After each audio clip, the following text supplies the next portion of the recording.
So லக்ரான்ஜிஸ் theorem, நமக்கு லக்ரான்ஜிஸ் தியரம்க்கான statement என்னென்னா, ஒரு ஜிங்கிறது ஒரு ஃபைனட் குரூப்பு. ஜிங்கிறது ஃபைனட் குரூப்பாக எடுத்துக்கணும். வேறு என்ன கண்டென்ட்டுன்னு பார்த்திங்கன்னா, அதோட ஆர்டர் வந்து என்ன இருக்கணும்.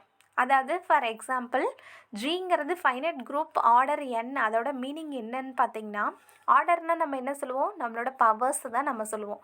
அதாவது n டிகிரி டேர்ம்ஸாக எடுத்துக்கோங்க, n வேல்யூஸ் எடுத்துக்கோங்க அப்படிங்கிறத நம்மளோட ஃபஸ்ட் பாயிண்டில் கொடுத்துருக்காங்க. ஸோ செகண்ட் பாயிண்ட் நம்மளோட ஸ்டேட்மெண்ட் என்னென்னா, ஹெச்சுங்கிறது நம்மளோட ஜிங்கிற குரூப்புக்குள்ளே இருக்குது. ஹெச்சுங்கிறது டிவைட்ஸ் ஆர்டர் ஆஃப் ஹெச்சை எனக்கு டிவைட் பண்ணும். இந்த ஓ ஆஃப் ஹெச்சுங்கிற ஃபார்மேட்டில் நம்ம இந்த இடத்துல எழுதியிருக்கோம் இல்லையா, இதோட மீனிங் என்னென்னா order of H order of ஜின்னு சொல்லுவோம். ஸோ அப்போ நமக்கான வேல்யூஸ் என்ன கண்டுபிடிக்கணும்னா, order of H divides order of ஜிங்கிறத நம்ம வேல்யூஸாக இந்த இடத்துல நம்ம கண்டுபிடிக்க போகிறோம். ஸோ இதை எப்படி சால்வ் பண்ணுறதுன்னு சொல்லிட்டு பார்த்திங்கன்னா, இதே ஸ்டேட்மெண்ட்டை இன்னொரு ஃபார்மேட்டில் கூட எழுதலாம். ஸோ எப்படி எழுதலாம்னா, just order of a subgroup of finite group, அதுக்கான டிவைசர் வந்து எங்கே இருக்குன்னா அதே ஆர்டர் ஆஃப் த குரூப்லேயே இருக்குன்னு சொல்லிட்டு நம்ம ப்ரூவ் பண்ணுறோம். ஸோ இதுதான் நமக்கான கண்டென்ட், இப்போ இருக்கக்கூடிய கண்டென்ட். இது நான் இந்த தியரத்தை எப்படி நம்ம சால்வ் பண்ணுறதுன்னு சொல்லிட்டு பார்க்கலாம். ஸோ ஜஸ்ட் அங்கே எனக்கு என்ன கொடுத்துருக்காங்க, ஒரு குரூப்பு, அந்த குரூப் ஆர்டர் ஆஃப் என்ல இருக்குதுன்னு நம்ம சொல்லணும். அப்போ அதை நம்ம எப்படி எடுத்துக்கிறோன்னு சொல்லிட்டு பார்த்திங்கன்னா, குரூப்புங்கிறது n டேர்ம் எனக்கு இருக்குது. அதே அப்போ சப்குரூப்பும் எடுத்துக்கணும் இல்லையா. அப்போ சப்குரூப்பில் எத்தனை டேர்ம் இருக்குன்னு பார்த்திங்கன்னா, அங்கே ஆல்ரெடி நம்ம n டேர்ம் இருக்கிறதா போட்டுட்டனால இங்கே நம்ம m டேர்ம்ஸுன்னு சொல்லிட்டு மென்ஷன் பண்ணுறோம். அப்போ இதுக்கான மீனிங் என்ன, ஜி ஸ்டார் ஆர்டர் ஆஃப் ஜியோட வேல்யூ என்னன்னு மென்ஷன் பண்ணுறோம். அடுத்தது ஆர்டர் ஆஃப் ஹெச்சோட வேல்யூ mன்னு மென்ஷன் பண்ணுறோம். இப்போ இங்கே மென்ஷன் பண்ணியிருக்கக்கூடிய வேல்யூஸை நம்ம டைரெக்டாக போட்டுடலாமா, டிவைட் பண்ணிடலாமா, ஆன்சர் வந்துருமான்னு சொல்லிட்டு பார்த்திங்கன்னா, டைரெக்டாக நம்ம சொல்லக்கூடாது, இன்டைரக்டாக சொல்லணும். அதாவது இன்டைரக்ட் மீன்ஸ் இந்த இடத்துல நம்ம சுற்றி வளைச்சி ஆன்சர் பண்ண போகிறோம். ஸோ அப்போ இதுக்கு என்ன வேறு ஏதாவது டெஃபினிஷன்ஸ் யூஸ் பண்ணிவிட்டு நம்ம இந்த இடத்துல சொல்யூஷன் சொல்லலாமா அப்படின்னா, நம்மளோட கோசெட் டெஃபினிஷன் தெரியும் இல்லையா, அந்த கோசெட்டில் ரைட் கோசெட்டோ லெஃப்ட் கோசெட்டோ உங்களுக்கு என்ன தோணுதோ அந்த இடத்துல லெஃப்ட் கோசெட் எடுத்தீங்க அப்படின்னா just left hand side add multiple பண்ணிக்கோங்க ஏங்கிறத. ரைட் கோசெட்டாக எடுத்திங்கன்னா just right hand side multiple பண்ணிக்கோங்க. ஸோ இதுதான் நம்மளுக்கான கான்செப்ட். அப்போ ரைட் கோசெட் எடுத்தீங்க அப்படின்னா அங்கே அந்த இடத்துல ரைட் கோசெட்டுன்னு மென்ஷன் பண்ணுங்கள். லெஃப்ட் கோசெட் எடுத்தீங்க அப்படின்னா லெஃப்ட் கோசெட்டுங்கிறத மென்ஷன் பண்ணிடுங்க. ஜஸ்ட்டு நமக்கான வேல்யூஸ் வந்து எடுத்துகிட்டு சிம்பிளிஃபிகேஷன்ஸ் தான். நான் இங்கே ரைட் கோசெட் எடுத்துக்கிறேன். ஸோ நீங்களும் அதே மாதிரி ரைட் கோசெட் தான் எடுக்கணும்னு அவசியம் கிடையாது, லெஃப்ட் கோசெட் கூட எடுத்துக்கலாம். லெஃப்ட் கோசெட் எடுக்கிறதும் எப்படி பண்ணணுங்கிறத சொல்கிறேன். அங்கே இருக்கக்கூடிய வேல்யூஸ் லெஃப்ட் கோசெட்டுனா ஃபார்முலா என்ன, எனக்கான கண்டென்ட் என்ன, ஏ ஸ்டார் கேபிட்டல் ஹெச்ன்னு நம்ம டிஃபைன் பண்ணுவோம். அப்போ ஏ ஸ்டார் கேபிட்டல் ஹெச் அப்படின்னா அதை நம்ம எப்படி எழுதுவோம், ஹெச்சோட வேல்யூஸ் உள்ளே எத்தனை எலமெண்ட் இருக்குன்னு செட்டுக்குள்ளே நம்ம எழுதணும். அப்போ நம்ம அதே மாதிரி இங்கே பார்த்தீங்க அப்படின்னா நம்ம செட்டுக்குள்ளே இருக்கக்கூடிய வேல்யூஸை எப்படி எடுத்துக்கிறோன்னா, இந்த இடத்துல இன்னொரு லைன் ஆட் பண்ணிக்கோங்க. Capital H is equal to h1 h2 etcetera hmங்கிற ஃபார்மேட்டில் ஆட் பண்ணிக்கோங்க. ஸோ அப்போ கேபிட்டல் ஹெச்சோட வேல்யூஸ் இந்த இடத்துல நம்ம எப்படி சால்வ் பண்ண போகிறோன்னு சொல்லிட்டு பார்த்திங்கன்னா, நம்மளோட வேல்யூஸ் ரைட் கோசெட்டுங்கிறதுனால ரைட் ஹேண்ட் சைடு ஏவை மல்டிபிள் பண்ணியிருக்கேன்.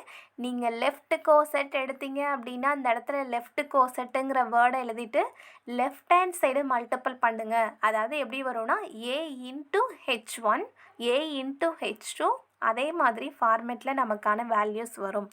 அப்போ இதுவும் கண்டிப்பாக நான் லெஃப்ட் கோசெட் எடுத்துக்கிறேனோ ரைட் கோசெட் எடுத்துக்கிறேனோ எனக்கான கண்டென்ட் கண்டிப்பாக எப்படி தான் இருக்க போகுது, ஒரு டிஸ்டிங்க்டாக இருக்க போகுது. அதாவது டிஸ்டிங்க்டாக இருக்குன்னா டிஸ்ஜாயிண்ட்டுன்னு நம்ம சொல்லுவோம். டிஸ்ஜாயிண்ட்னா என்னோடய வேல்யூஸ் ரெண்டுத்தை இன்டர்செக்ஷன் நம்ம செய்கிறோம். இன்டர்செக்ஷன் பண்ணோன்னா அது கண்டிப்பாக எம்டியாக தான் இருக்கும்னு சொல்லுவோம் இல்லையா, அதை தான் நம்ம இந்த இடத்துல டிஸ்டிங்க்ட்டுங்கிற கான்செப்டில் சொல்லுவோம். ஸோ அப்போ நம்ம எடுத்துக்கக்கூடிய எலமெண்ட் வந்து டிஸ்டிங்க்ட் எலமெண்ட்டாக இருக்குங்கிறத மென்ஷன் பண்ணிவிட்டு எங்கெல்லாம் உங்களுக்கு ரைட் கோசெட்டுன்னு வருதோ கண்டிப்பாக அந்த இடத்துல லெஃப்ட் கோசெட்டு போட்டிங்க அப்படின்னா லெஃப்ட் கோசெட்டுங்கிறத ஜஸ்ட் அந்த இடத்துல டிஃபைன் பண்ணிக்கோங்க.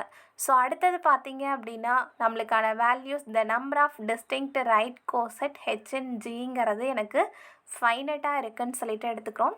எப்போ ஒரு ஸ்டேட்மெண்ட் நம்ம ஃபைனட்டுன்னு சொல்லுவோம், எனக்கான வேல்யூஸ் ஒரு குறிப்பிட்ட நம்பர்ஸாக இருக்கணும். அதாவது 1 2 3 4 5 6 எத்தனை டேர்ம்ஸ் இருக்கணுமோ அத்தனை டேர்ம் மட்டும்தான் அதுக்குள்ளே இருக்கணும். அந்த எத்தனை நம்பர்ஸ்ன்னு சொல்கிறோம் இல்லையா, அந்த நம்பர்ஸை நம்ம இங்கே கேன்னு சொல்லிட்டு ஒரு நொட்டேஷன்ஸ் கொடுக்குறோம். ஸோ ஆல்ரெடி எம் யூஸ் பண்ணிட்டோம், என் யூஸ் பண்ணிட்டோம், ஹெச் யூஸ் பண்ணிட்டோம், ஜி யூஸ் பண்ணிட்டோம். ஸோ கேங்கிற இன்னொரு எலமெண்ட் நம்ம எடுத்துக்கிறோம். ஸோ கேங்கிற எலமெண்ட் எடுத்துட்டோம் அப்படின்னா இதை எப்படி எந்த ஸ்டேஜில் நம்ம சால்வ் பண்ணுறோங்கிறத நம்ம பார்க்கலாம். ஸோ நம்மளுக்கான கண்டென்ட் வேல்யூஸ் வந்து ரைட் கோசெட் எடுத்துருக்கனால இங்கே இருக்கக்கூடிய வேல்யூஸை எப்படி டிஃபைன் பண்ணுறோன்னா ஹெச் ஸ்டார் A1 முன்ன வந்து ஹெச்சோட வேல்யூஸை சப்குரூப்பில் மென்ஷன் பண்ணோம். இப்போ வந்து நம்ம எடுத்துக்கக்கூடிய எலமெண்ட்டு ஹெச்சோட வேல்யூஸை கேபிட்டல் ஹெச்னே வச்சுக்கிட்டு எடுத்துக்கக்கூடிய எலமெண்ட்டை A1 A2 A3 A4 அந்த மாதிரி கண்டென்ட்டோட வேல்யூஸை யூஸ் பண்ணுறோம். அப்படி பார்த்தீங்க அப்படின்னா இந்த இடத்துல நீங்கள் லெஃப்ட் கோசெட் யூஸ் பண்ணிங்கன்னா ஜஸ்ட் லெஃப்ட் ஹேண்ட் சைட் போட்டுக்கோங்க. A1 star H A2 star ஹெச்ங்கிற ஃபார்மேட்டில் போட்டுக்கோங்க. ஸோ எங்கெல்லாம் ரைட் சைடு வருதோ நீங்கள் லெஃப்ட் கோசெட் எடுத்திங்கன்னா லெஃப்ட் சைட் போட்டுக்கோங்க. இது ஃபுல்லாகவே எனக்கு எதோட வேல்யூஸ்ன்னு பார்த்தீங்கன்னா நம்மளோட கேபிட்டல் ஜியோட வேல்யூஸ்.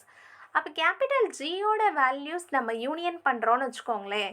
அப்போ யூனியன் பண்ணோம் அப்படின்னா அதோட மீனிங் என்ன, எனக்கான வேல்யூஸ் யூனியன்னு இருந்தாலும் சமேஷன்னு இருந்தாலும் அதோட மீனிங் ஃபுல்லாகவே ஆட் பண்ணுறதுன்னு தான் அர்த்தம்.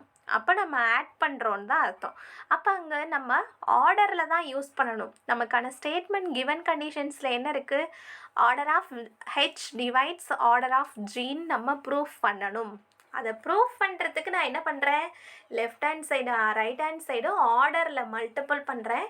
ஆர்டரில் மல்டிபிள் பண்ணுற ஃபஸ்ட்டு ஸ்டெப்புக்கு வேணால் நீங்கள் யூனியனே போட்டுக்கோங்க. யூனியனே போட்டுட்டு அடுத்த ஸ்டெப்பில் கூட நீங்கள் அதை ப்ளஸ் சிம்பிளாக போட்டுக்கலாம். யூனியன்னாலும் சமேஷன்னாலும் ரெண்டுத்தோட மீனிங்குமே அது ஆட் பண்ணுறது தான் மென்ஷன் பண்ணும் இல்லையா. ஸோ ஆட் பண்ணுறோம். அதே order of H star A1 H star A2ன்னு சொல்லிட்டு ஒரு ஆர்டருமே எனக்கு எங்கே இருக்குன்னா சப்குரூப்புக்கு என்ன நொட்டேஷன் கொடுக்கலான்னு நான் சொல்லியிருக்கேன், எம்முங்கிற நொட்டேஷன்ஸ். ஜிங்கிற குரூப்புக்கு என்னங்கிற ஆர்டர் கொடுக்கலான்னு சொல்லியிருக்கேன். அதே ஹெச்ங்கிற சப்குரூப்புக்கு எம்முங்கிற ஆர்டர் தான் கொடுக்கணும்னு சொல்லியிருக்கோம். அப்போ எம்முங்கிற ஆர்டர் கொடுக்கணுங்கிறதுனால இந்த இடத்துல M+M+Mங்கிற கான்செப்டில் எடுத்துக்கிறோம். ஸோ என்னோடய டேர்ம்ஸ் வந்து எம்முங்கிறது எத்தனை தடவை இருக்குதுன்னு கேட்டாங்கன்னு வச்சுக்கோங்களேன், அந்த இடத்துல எக்ஸட்ரா இருக்குது. எத்தனை தடவை இருக்குதுன்னு நம்மளால் சொல்ல முடியுமா, 1 டைம் இருக்கா இல்லை 2 டைம் இருக்கா இல்லை 3 டைம் இருக்கான்னு நம்மளால் சொல்ல முடியாது. ஸோ அதுக்கு ஒரு பொதுவான நேம் தான் கேன்னு சொல்லிட்டு எடுத்துக்கிறோம். எதனால் n டைம் தானே எப்போதும் எடுத்துப்போம், இங்கே k டைம்னு கொடுத்துருக்காங்களே அப்படின்னு பார்த்தீங்கன்னா என்னங்கிறது ஆல்ரெடி நம்ம ஆர்டருக்கு எடுத்திருக்கோம். ஆர்டர் ஆஃப் ஏ குரூப் ஜிங்கிறதுக்கு என்னங்கிறத நம்ம ஆல்ரெடி டினோட் பண்ணியிருக்கனால திரும்ப என்னன்னா கன்ஃபியூஸ் ஆகிடும். ஸோ அதை அவாய்ட் பண்ணுறதுக்கு கேட்குற நோட்டேஷன்ஸ் யூஸ் பண்ணியிருக்கோம். கேங்கிறது உங்களுக்கு கன்வீனியண்ட்டாக இல்லை அப்படின்னா வேறு நோட்டேஷன்ஸ் கூட எடுத்துக்கோங்க. பட் இங்கே இருக்கக்கூடிய எலமெண்ட்டில் இல்லாத நோட்டேஷன்ஸ் தான் நீங்கள் அந்த இடத்துல கொடுத்துக்கோங்க. ஸோ அதுக்கு தகுந்த மாதிரி மென்ஷன் பண்ணிட்டோம் அப்படின்னா என்னோடய வேல்யூ கே இன்ட்டு எம்முன்னு கிடைக்கும். எனக்கு தேவை எதோட வேல்யூஸ், கேயோட வேல்யூஸ். கேட்குறது பார்த்தோம் அப்படின்னா n டிவைட்ஸ் எம் ஆகிடும் இல்லையா.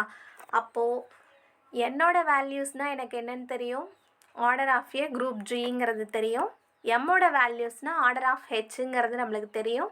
ஸோ இந்த இடத்துல நம்ம மென்ஷன் பண்ணுறோம். ஸோ நம்ம மென்ஷன் பண்ணோம் அப்படின்னா நம்மளுக்கான values order of G divide by order of ஹெச்ன்னு வருது. அப்போ order of H divides order of ஜின்னு சொல்லிட்டு நம்ம எழுதலான்னு சொல்லிட்டு இந்த இடத்துல நம்ம ஸ்டாப் பண்ணுறோம். ஸோ லக்ரான்ஜிஸ் தியரத்தை பொறுத்த வரைக்கும் நம்ம என்ன டேர்ம்ஸ் எடுக்கிறோம், ஒரு குரூப்பில் எவ்வளோ எடுக்கிறோம், சப் குரூப்பில் எவ்வளோ எடுக்கிறோம், அந்த டேர்ம்ஸை வந்து கோசெட் யூஸ் பண்ணி சால்வ் பண்ணுறோம். ஸோ கோசெட் யூஸ் பண்ணி சால்வ் பண்ணோம் அப்படின்னா இதுதான் நம்மளுக்கான தியரம்க்கான ப்ரூஃப். பட் தியரம்ஸ் உங்களுக்கு 8 மார்க்ஸில் கேட்டாங்க அப்படின்னா நீங்கள் இதோட ஸ்டாப் பண்ணிக்கலாம். சப்போஸ் ஒரு சில டைம் 16 மார்க்கில் கேட்பாங்க. 16 மார்க்கில் கேட்கும்போது நீங்கள் டைரெக்டாக இதோட ஸ்டாப் பண்ணாமல் 2 டிடக்ஷனில் நம்ம ப்ரூஃப் பண்ணுறோம். டிடக்ஷன்ஸ்னால் என்னென்னு பார்த்தீங்கன்னா இப்போ இங்கே எடுத்துக்கக்கூடிய எலமெண்ட்டுக்கு ஏதாவது நம்பர்ஸை சப்ஸ்டியூட் பண்ணி செக் பண்ணி பார்ப்போன்னு சொல்லுவோம் இல்லையா, அந்த மாதிரி செக் பண்ணுறது தான் நம்ம டிடக்ஷன்னு சொல்கிறோம். ஸோ 2 கேசஸ் நம்ம எடுத்துக்கிறோம். ஃபஸ்ட்டு ஒன் பார்த்திங்கன்னா எந்த எலமெண்ட் எடுத்தாலும் அது எனக்கு ஃபைனட் குரூப்பாக தான் இருக்கும். அப்படி எனக்கு ஃபைனட் குரூப்பாக இருந்தாலும் அதை எனக்கு டிவைட் தான் பண்ணணும்னு மென்ஷன் பண்ணுறோம். எதை யூஸ் பண்ணினா நம்மளோட லக்ரான்ஜிஸ் தியரமை யூஸ் பண்ணி. அப்போ லக்ரான்ஜிஸ் தியரம் யூஸ் பண்ணி அப்படின்னா இது நம்மளுக்கு டைரெக்டாக சால்வ் ஆகும். ஸோ எம் டிவைட்ஸ் என்னங்கிறத கொடுத்துட்றோம். பட் அந்த இடத்துல order of a group G அப்படிங்கிறத மென்ஷன் பண்ணியிருக்கனால நம்ம இந்த இடத்துல சைக்ளிக் குரூப்பில் நம்ம எடுத்துக்கிறோம். ஸோ இதை நம்ம சைக்ளிக் குரூப்புன்னு சொல்லுவோம். இந்த மாதிரி லெஸ் தென் கிரேட்டர் தென்குள்ளே ஏயோ பிஓ சிஓ இருந்துச்சு அப்படின்னா இதோட மீனிங் என்னென்னா சைக்ளிக் ஆஃப் ஏன்னு சொல்லிட்டு நம்ம டிஃபைன் பண்ணுவோம். ஸோ இங்கே இருக்கக்கூடிய வேல்யூஸ் இருக்குது. ஸோ இதில் நம்மளோட டிடக்ஷன்ஸில் பார்த்தீங்க அப்படின்னா செகண்ட் டிடக்ஷன்ஸ் எப்படி அசைன் பண்ணிக்கிறோன்னா ஆர்டர் ஆஃப்னு ஒரு வேர்ட் வருது இல்லையா. ஆர்டர் ஆஃப் அன் எலமெண்ட்டுன்னு சொல்லிட்டு ஒரு சின்ன டெஃபனிஷன் இருக்குது நம்மளுக்கு. அது என்ன டெஃபனிஷன்னா ஆர்டர் ஆஃப் அன் எலமெண்ட் ஏன்னா அதோட மீனிங் என்னன்னு பார்த்தீங்கன்னா a⁴n = ஈன்னு சொல்லுவோம். ஸோ இது வரைக்குமே அந்த ஆர்டர்னு வருதே, ஆர்டரை பற்றி நம்ம டெஃபனிஷனே பார்க்கலையேன்னா ஜஸ்ட் a⁴n = ஈன். ஆர்டர் ஆஃப் அன் எலமெண்ட் கேட்டிருந்தாங்க அப்படின்னா அந்த இடத்துல a⁴n = ஈன்னு சொல்லிட்டு நம்ம டிஃபைன் பண்ணுவோம். அப்போ a⁴n = ஈன்னு சொல்லும்போது எனக்கான கண்டென்ட் வேல்யூஸ் இங்கே நம்ம அதை தான் டிஃபைன் பண்ண போகிறோம். அந்த ஆர்டரை தான் நம்ம டிஃபைன் பண்ண போகிறோம்.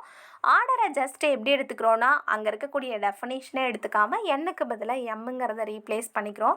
ஸோ a⁴m = ஈங்கிற கான்செப்டில் டிவைட் பண்ணோம் அப்படின்னா எம்முங்கிறது எனக்கு டிவைசர் ஆஃப் எண்ணில் எனக்கு சால்வ் ஆகுது. அப்போ n = kmன்னு எடுத்துக்கிறோம். Left hand side right hand side நம்ம பவரில் நம்மளோட கண்டென்ட் எடுத்துக்கிறோம். ஏன்னா ஆர்டர்னு இருக்கு இல்லையா, ஆர்டருங்கிறத நம்ம எப்படி எடுத்துக்கிறோன்னா பவர்ஸில் எடுத்துக்கிறோம். So left hand side right hand side பவர்ஸில் பார்த்தோம் அப்படின்னா பவரில் உள்ள வேல்யூஸ் என்னால் எப்படி ஏதாவது பிரிக்க முடியுமான்னு பார்க்குறோம். அப்படி பிரிக்க முடியுமான்னு எடுத்துக்கும் போது எனக்கான வேல்யூ a⁴n = ஈன்னு சொல்லணும். ஆனால் இங்கே அசைன் பண்ணியிருக்கிறது நான் என்ன அசைன் பண்ணியிருக்கேன், ஆர்டர் வந்து சப்போஸ் எம்மில் இருந்துச்சுன்னா எப்படி இருக்கலாங்கிற ஒரு ஐடியாவில் நம்ம இங்கே கொடுத்துருக்கோம் இல்லையா, a⁴m = ஈன்னு சொல்லிட்டு. ஸோ இங்கே a⁴mக்கு பதிலாக ஈங்கிறத அப்ளை பண்ணுறேன். ஈங்கிறதே நான் 1ன்னு சொல்லி நம்ம சொல்லிக்கிட்டு இருக்கோம் ஸ்டார்டிங்கில் இருந்தே. 1 பவர்ஸில் எத்தனை வேல்யூஸ் இருந்தாலும் திரும்பவும் என்ன தான் வரப்போகுது, அதே 1 தான் வரப்போகுது இல்லையா.